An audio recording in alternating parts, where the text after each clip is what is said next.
Dominic Wightman's recent series, The Countryside Fights Back, stopped me in my tracks. A beautifully produced three-part polemic, it fights back against a loosely defined group of leftist vegan activists championed by the BBC. But far from being put off by the rhetoric, I was determined to find out where we shared common ground.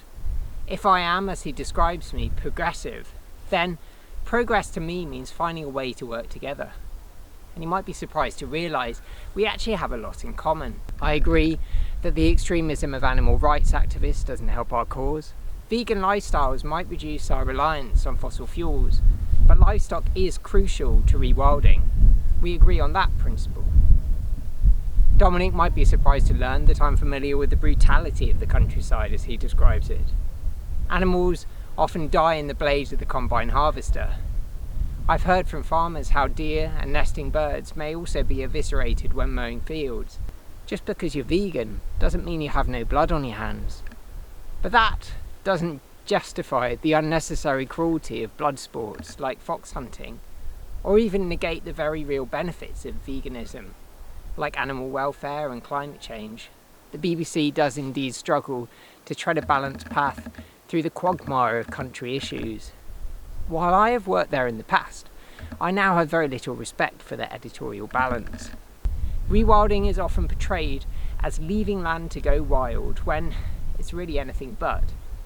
And they set farmers against conservationists as if the two groups are opposing teams when, in reality, we share the same goals. We both aspire to find solutions which restore soil health, improve water quality, reverse the alarming declines in biodiversity and avert a climate catastrophe, two topics which, despite their importance to farming, Dominic barely mentions at all. He claims that rewilders want too much farmland rewilded into a prairie like this one, which threatens our food security. But our food security is already under threat from the biodiversity crisis which rewilding seeks to address. Do we really want migrant workers with paintbrushes pollinating our apple trees? Degraded farmland produces little in the way of nourishment for our population, and products like wool are regrettably becoming valueless in today's economy. How much better would it be then to rewild the uplands and raise a different kind of livestock, not sheep, but cattle, at sustainable levels alongside forestry, helping at the same time to reduce the twin threats of flooding and warming which threaten our rural communities. Unshorn sheep, Dominic says, may die on their backs in ditches if land is rewilded, but modern technology, satellite tracking of animals, makes this less likely, and good animal husbandry is just as important on rewilded farms as it is elsewhere. Modern rewilding is about a landscape that provides for both people and nature, not one or the other. Animal welfare jobs are an important part of this. Dominic claims that rewilders want us to turn our livestock loose, yet they will perish. The rewilders aren't talking about releasing Holstein-Friesians and Jersey Cattle into the wastes of Dartmoor. We're talking about hardy, native breeds, bred for the outdoors, with a long history of grazing on commons land without fences. And this isn't the solution for every farm. It's a new kind of farming, designed to help degraded land recover. Land which can then cycle back into intensive production, with improved soil health and better drainage. They want us to stop breeding pigs. Well, Dominic will be delighted to hear that pigs are at the heart of rewilding. No farmland rewilding project is complete without a good collection of pigs. Their rooting disturbs the seedbed, and they create wallows and pits which are perfect microhabitats, allowing ecosystems to flourish. But pink breeds, with their skin easily burnt by the harsh sun, will indeed be out, replaced by rare breeds, the best of British history we can be proud to preserve. The tragedy of the crows is a perfect irony here. Dominic complains about the proliferation of these birds which peck out the eyes of lambs. Pigeons too reduce oilseed rapes to tattered remnants. It's true they do need to be controlled.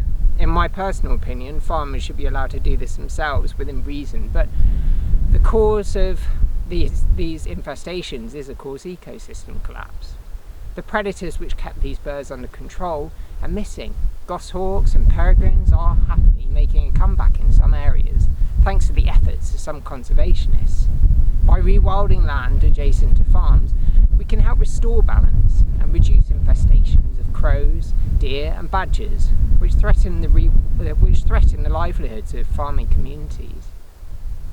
It can at times be easy to poke holes in the arguments presented here. We would, for example, never ask people to grow long grass on a sports pitch. Curlews are already critically endangered due to their poor upland management. Salmon populations are declining due to poor river health, not due to protecting seals, but poking holes isn't why I'm here. I want to find common ground. We need to find common ground, and there is plenty. We agree that livestock is important to farming, that pests are out of control, that farmers are doing important work, that the BBC often plays fast and loose with the truth, that left-wing extremists are distracting us from our goals, and that to truly understand farming, you need to get your hands dirty. Farming is certainly, as Dominic describes it, a magnificent industry, but it's also one that's under threat. As he points out, an ageing population of farmers and a high suicide rate is a risk to our much-loved farming culture. Why is it then that farming's under threat? Why does it fail to appeal to younger people? It's hard, risky work which is vital for our economy but pays incredibly poorly. If we want to make farming appeal to a hard-working younger generation, we also need to appeal to their values. They are worried about climate change. They are worried about animal welfare. They are worried about sustainability, and they are interested in exploring rewilding. As Dominic says, there are sound people on both sides who understand trade-offs and compromise. I strongly believe this too. I enjoyed watching his video, but I think there's more to rewilding than he believes.